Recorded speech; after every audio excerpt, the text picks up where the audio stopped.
برطانوی نو آبادیاتی نظام کا مقبول کھیل کرکٹ ترقی کے منازل طے کرتا ہوا امریکی مارکیٹ میں انٹری کرنے کو تیار ہے۔ امریکہ کی مشہور میجر لیگ بیس بال کے بعد اب میجر لیگ کرکٹ کے مقابلے رواں برس جولائی میں شروع ہوں گے، جو 3 ہفتے تک ٹیکساس اور نارتھ کیرولینا میں جاری رہیں گے۔ آسٹریلوی میڈیا کے مطابق 174 ملین آسٹریلوی ڈالر سے زائد مالیت کی امریکی میجر لیگ میں 6 ٹیموں کو بھارتی تاجر اور معروف شخصیات بیک کر رہی ہیں۔ لیگ میں شاہ رخ خان کی جانب سے بھی سرمایہ کاری کی گئی ہے۔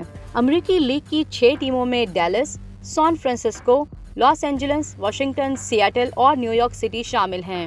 لیگ میں 18 پلیئرز کے لیے 1.5 ملین امریکی ڈالرز کی سیلری کیپ ہے۔ زیادہ سے زیادہ 7 اوورسیز کھلاڑی رکھے جا سکتے ہیں۔ میجر کرکٹ لیگ اور کرکٹ نیو ساؤتھ ویلز کی پہلے سے ہی پارٹنرشپ قائم ہو چکی ہے۔ سابق آسٹریلوی کپتان اسٹیو اسمتھ کی کروڑوں ڈالرز مالیت کی میجر لیگ کے ساتھ خفیہ بات چیت کا انکشاف ہوا ہے۔ آسٹریلوی میڈیا کے مطابق سابق آسٹریلوی کپتان اسٹیو اسمتھ 174 ملین آسٹریلوی ڈالرز مالیت کی لیگ کے ساتھ رابطے میں ہیں اور ان کا میجر لیگ کرکٹ میں شمولیت کا امکان ہے۔ اسٹیو اسمتھ آئندہ برس امریکی T20 لیگ کھیل سکتے ہیں، تاہم رواں برس ایشز کی وجہ سے لیگ نہیں کھیل سکیں گے۔ دوسری جانب امریکی میجر لیگ کرکٹ نے اسٹیو اسمتھ کے ساتھ رابطوں کی تصدیق کر دی ہے۔ آئندہ برس ICC ورلڈ کپ کے میچز بھی امریکی سرزمین پر ہونے جا رہے ہیں، جس سے خطے میں کرکٹ کو مزید فروغ حاصل ہوگا۔